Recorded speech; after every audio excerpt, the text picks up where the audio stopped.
এখন আমরা পড়ছি কার্যক্ষমতা শক্তিতে স্থিতিস্থাপক সংঘর্ষ ও অস্থিতিস্থাপক সংঘর্ষ। স্থিতিস্থাপক সংঘর্ষ কি না, স্থিতিস্থাপক সংঘর্ষ হচ্ছে এমন একটা সংঘর্ষ যেখানে কোনো বস্তু যদি সরলরৈখিক পথে গতিশীল হয়, কতগুলি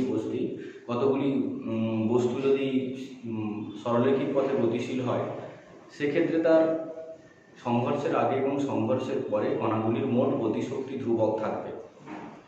যদি মোট গতিশক্তি ধ্রুবক থাকে তখন তাকে বলবো স্থিতিস্থাপক সংঘর্ষ, আর যদি মোট গতিশক্তি ধ্রুবক না থাকে তখন তাকে বলবো অস্থিতিস্থাপক সংঘর্ষ।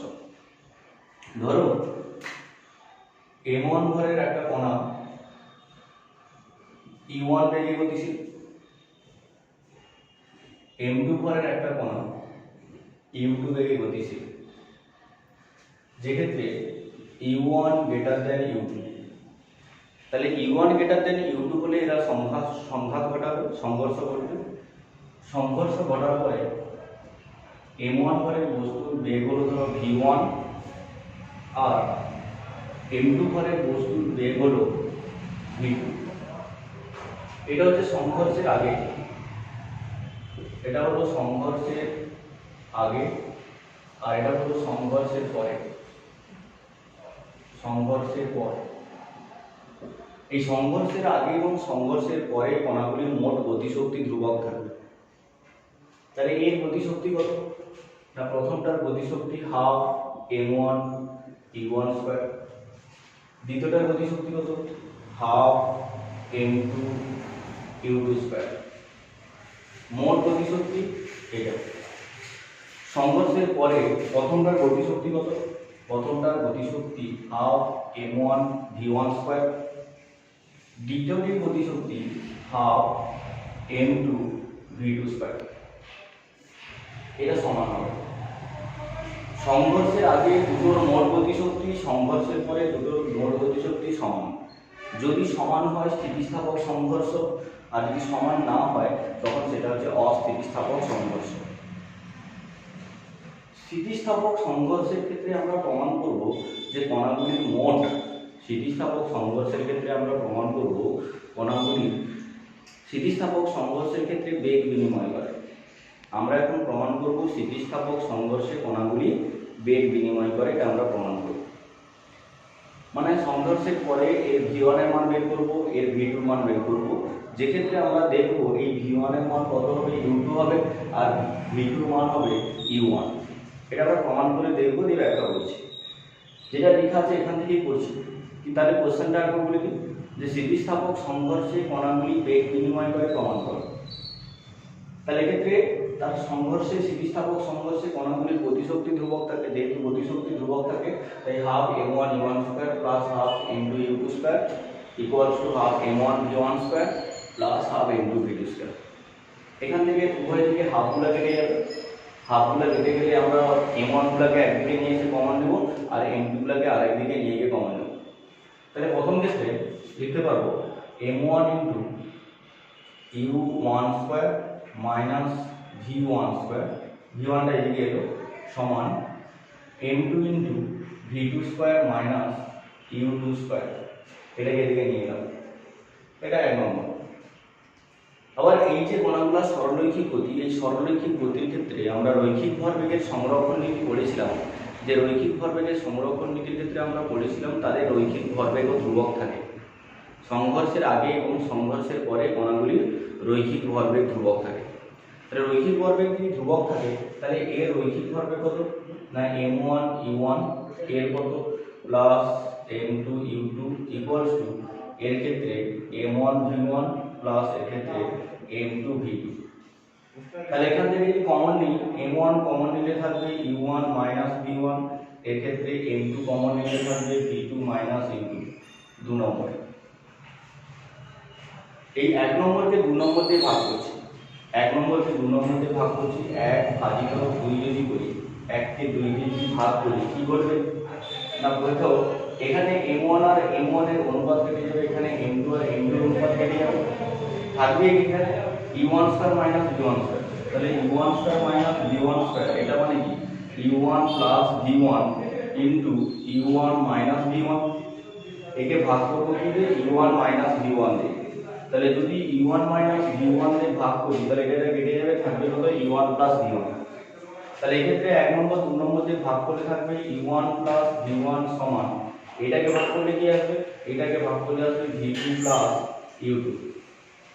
এখান থেকে ভি টু মান বের করছি, এখান থেকে যদি ভি টু মান বের করি, V two equals to U one plus V one minus you two.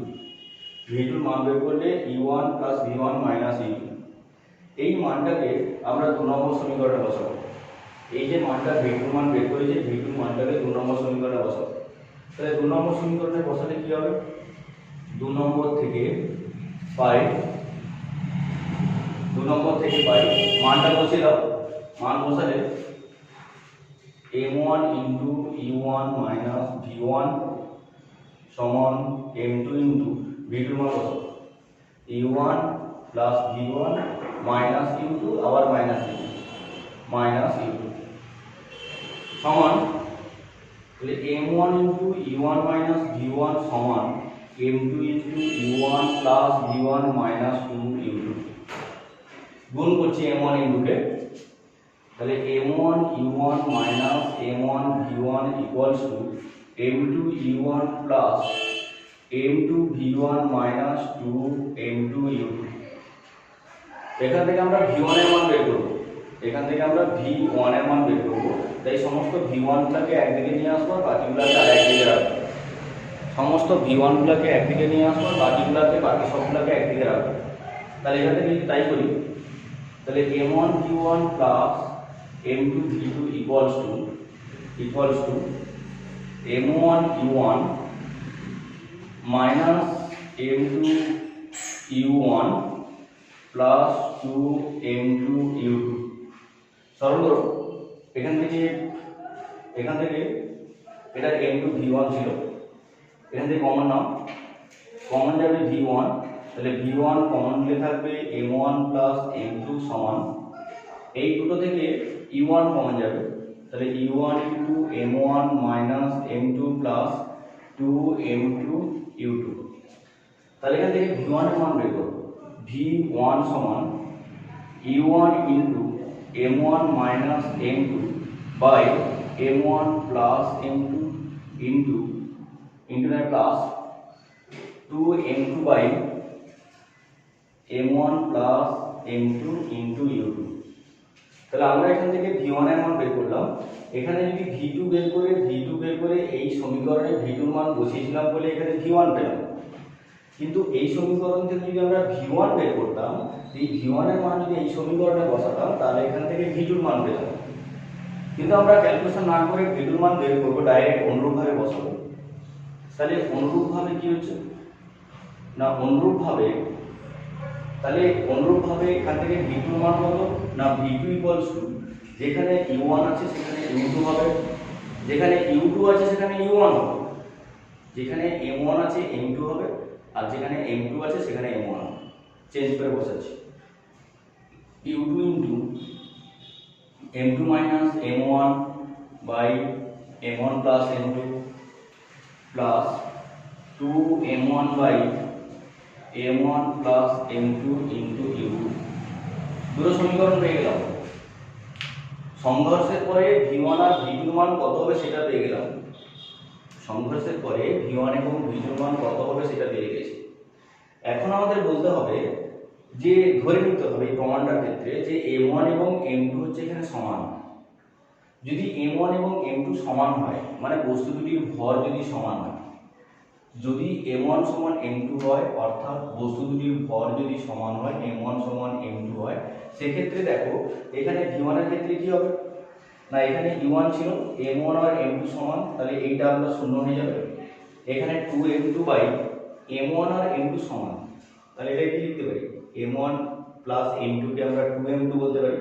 তাহলে 2m2 আর 2m2 যদি কেটে যায় থাকবে কত, u2। এটার ক্ষেত্রে একই রকম ভাবে m2 মাইনাস m1 সমান বলে 0 হয়ে যাবে, 2m1 এটা বাই m1 প্লাস m2 আছে, এর জায়গায় আমরা 2m1 করতে পারি, 2m1 আর 2m1 কেটে যাবে, থাকবে কত, u2। মানে v1 সমান u2 পাবো, আচ্ছা, এখান থেকে v1 সমান u2 পাবো আর v2 সমান u1। কিছু ভুল হয়েছে?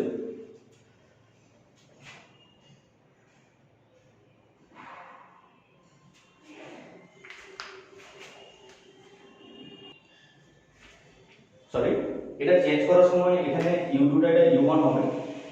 তাহলে এখানে যদি এখান থেকে তাহলে কি পাচ্ছি, v1 সমান u2 পাচ্ছি, আর এখানে v2 সমান কি পাবো, u1। তাহলে m1 এবং m2 সমান হলে v1 সমান হচ্ছে u2 আর v2 সমান হচ্ছে u1। v1 সমান u2, v1 সমান u2 আর v2 সমান u1। তার মানে দেখো v1 সমান u2 কত হচ্ছে, v1 টা u2 হয়েছে, আর এখানে এই v2 টা কত হয়েছে, u1 হয়েছে, u1 হয়েছে।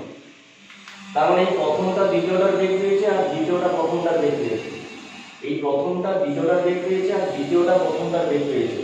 তার মানে আমরা কি বলতে পারি, না এই কণাগুলো কি বেগ বিনিময় করেছে। প্রথমটা দ্বিতীয়টা বেগ লাভ করেছে আর দ্বিতীয়টা প্রথমটা বেগ লাভ করেছে।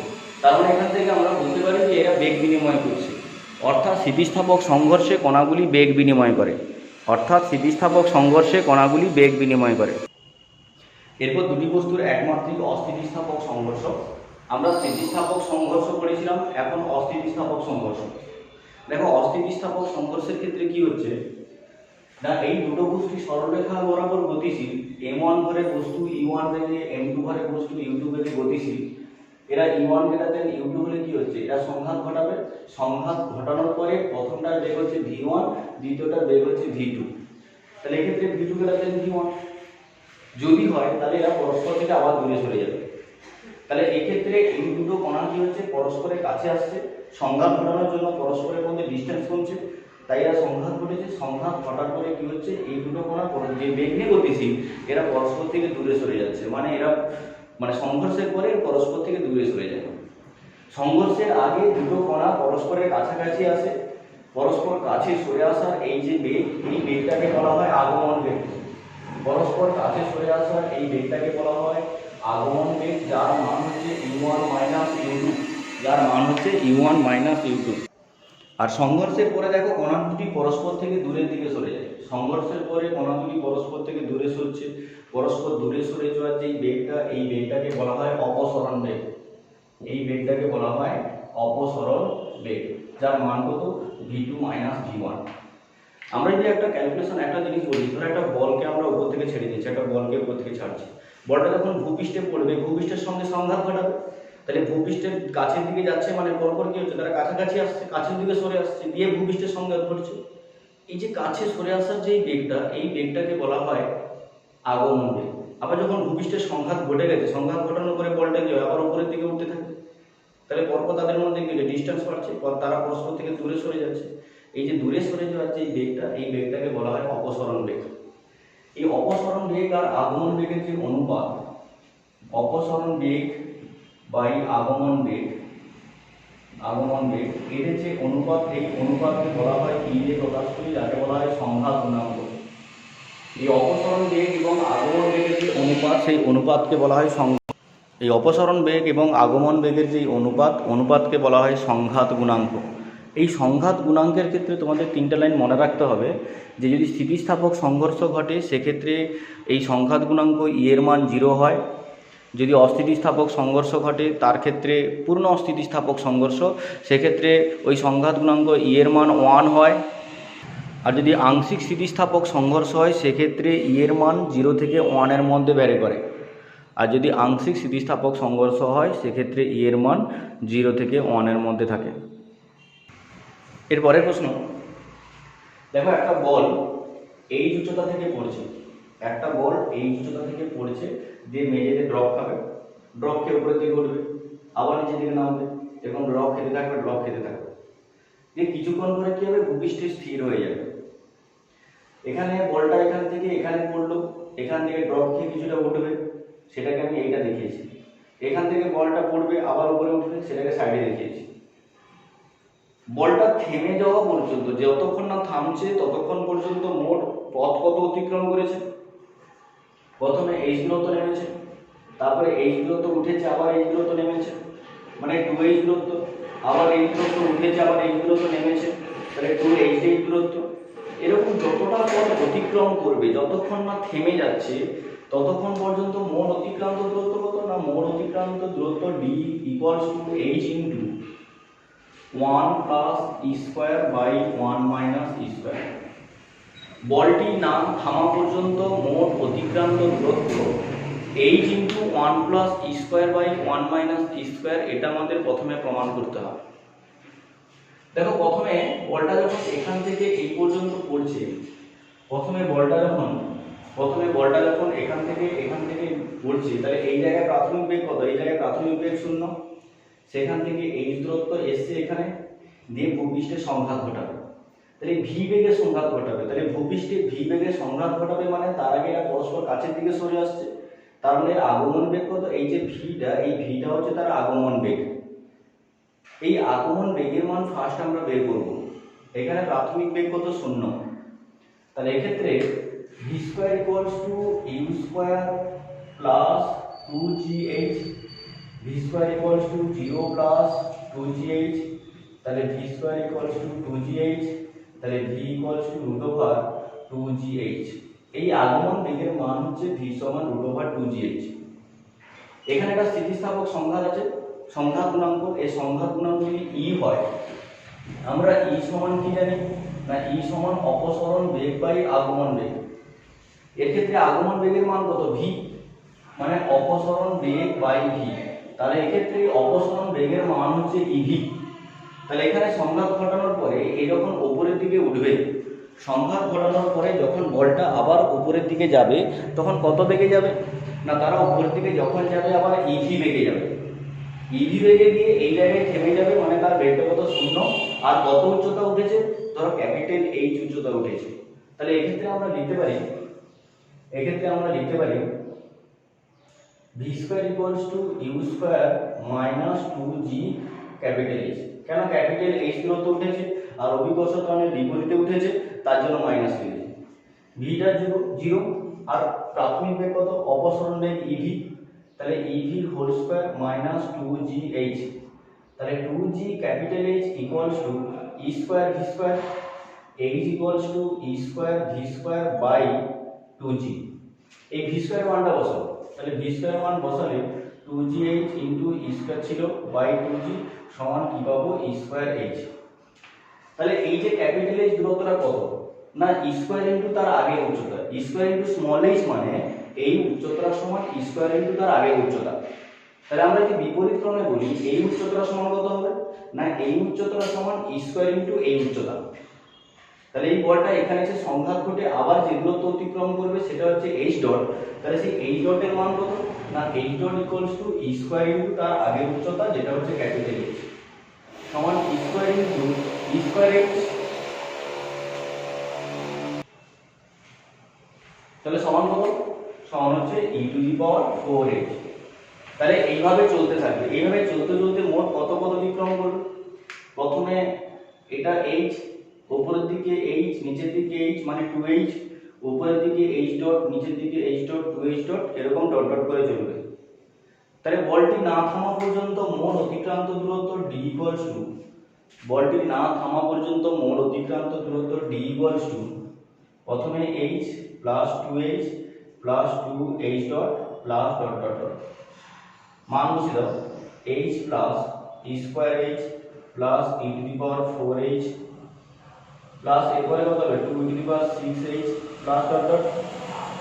এখান থেকে প্রথমে h কমন নিলাম, দিলে 1 plus 2 E square plus 2 two the power 4 plus 2 two the power 6 plus dot dot. এবার 2 কমন নেব, 1 প্লাস 2 ই স্কোয়ার কমন নেব, দিলে থাকবে 1 plus E square plus E to the power 4 plus dot dot. এই যে 1 plus E square plus E to the power 4 পর চলতে থাকবে, এটা একটা সিরিজের সূত্র। এর যোগের সূত্র কি না, এই যোগের সূত্র হচ্ছে 1 plus 1 by r, 1 minus 1 by r, যে ক্ষেত্রে এই r এর মান কত না ই স্কোয়ার বাই 1 মানে অনুপাত, ই স্কোয়ার বাই 1 করলে কত হবে E square, E to the power 4 by E square অনুপাত করলে কত হবে ই স্কোয়ার, মানে যোগ করলে হবে 1 মাইনাস 1 বাই ই সমান h into 1 plus 2 E square into 1 by 1 minus E সমান h into 1 plus 2 square by 1 minus E. আচ্ছা 2 স্কোয়ার স্কোয়ার স্কোয়ার স্কোয়ার, এটা স্কোয়ার বাই 1 করলে স্কোয়ার হয়, মানে এটা 1 বাই স্কোয়ার, এটা বাই এটা করলে অনুপাতটা স্কোয়ার হয়। স্কোয়ার সমান h into 1 minus square plus 2 square by 1 minus square. তাহলে সরল করো, h into 1 plus square by 1 minus square. তাহলে আমরা যেটা ক্যালকুলেশন করতে চাইছিলাম যে মোট কতটা পদ অতিক্রম করে, না মোট অতিক্রান্ত পদ হচ্ছে h into 1 plus square by 1 minus square, যেটা আমরা প্রমাণ করতে পারলাম। এটা ভালো করে করবে। কিন্তু এখন আমাদের জানতে হবে মোট কতটা সময় লাগবে। এখন আমাদের জানতে হবে এই না থামা পর্যন্ত মোট কত সময় অতিবাহিত হবে, না থামা পর্যন্ত মোট কতটা সময় লাগবে সেটা আমরা এখন ক্যালকুলেশন করব। ঠিক আছে, তাহলে প্রথম ক্ষেত্রে উপর থেকে যখন নিচের দিকে নামছে, এখানে প্রাথমিক বেগ 0, ধরলাম t সময় এখান থেকে এই দূরত্ব অতিক্রম করবে, স্মল t সময় এখান থেকে এই দূরত্ব অতিক্রম করবে।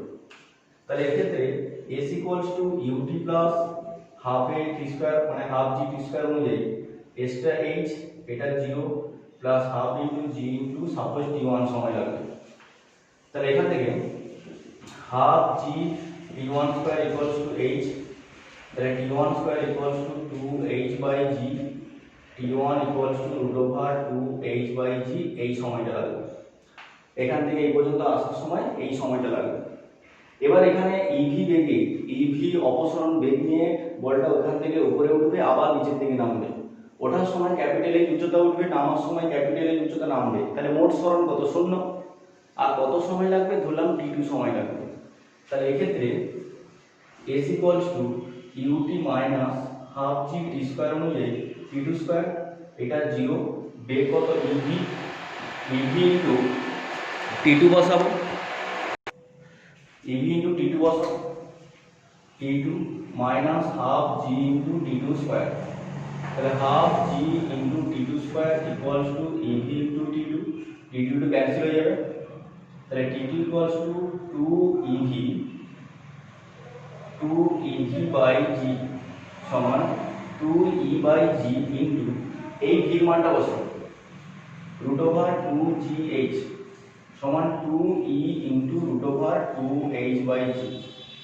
তাহলে এই সংঘাতের পরে দ্বিতীয় সংঘাত যখন ঘটবে, মানে এখান থেকে বল উঠে নামবে, দ্বিতীয় সংঘাত ঘটবে, এই দ্বিতীয় সংঘাতের মধ্যে সময় t2 মান কত? 2e into root over 2h by g।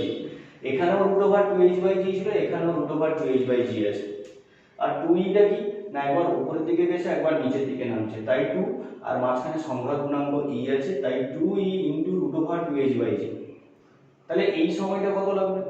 না এর ক্ষেত্রে সংঘাত গুণাঙ্ক আরেকটা গুণ হবে, 2 তো থাকবে, উপরের দিকে উঠবে, নিচের দিকে নামবে, সঙ্গে আরেকটা সংঘাত গুণাঙ্ক e যদি যোগ হয় তাহলে t3 এর মান কত হবে? 2e square into root over 2h by g। এরকম মোট কত সময় লাগবে?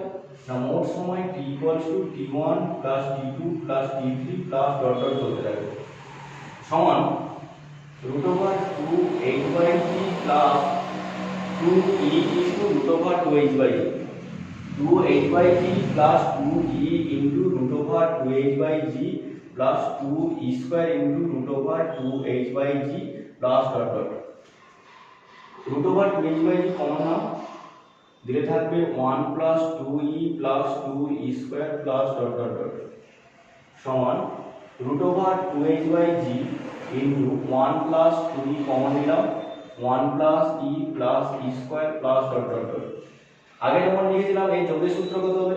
এর রেশিওটা, অনুপাতটা কত? e বাই 1 মানে e স্কয়ার বাই e মানে e সমান root over 2h by g into 1 plus 2e into 1 minus 1 by e, 1 by 1 minus r এর ফর্মুলা অনুযায়ী 1 বাই 1 মাইনাস r এর ফর্মুলা অনুযায়ী এটা সমান root over 2h by g into 1 plus 2e by 1 minus e, এটা যোগ করো, দিলে কি পাবে? 2h by g into 1 plus e by 1 minus e। তাহলে একটা বলকে যখন শীর্ষ সমতল মেঝে থেকে এই উচ্চতা থেকে ছেড়ে দেওয়া হচ্ছে, বলটি না থামা পর্যন্ত মোট কত সময় অতিক্রম লাগবে বা বলটি থামতে কত সময় লাগবে, না √2h/g ইন্টু 1 + e/1 - e এই পরিমাণ সময় লাগবে।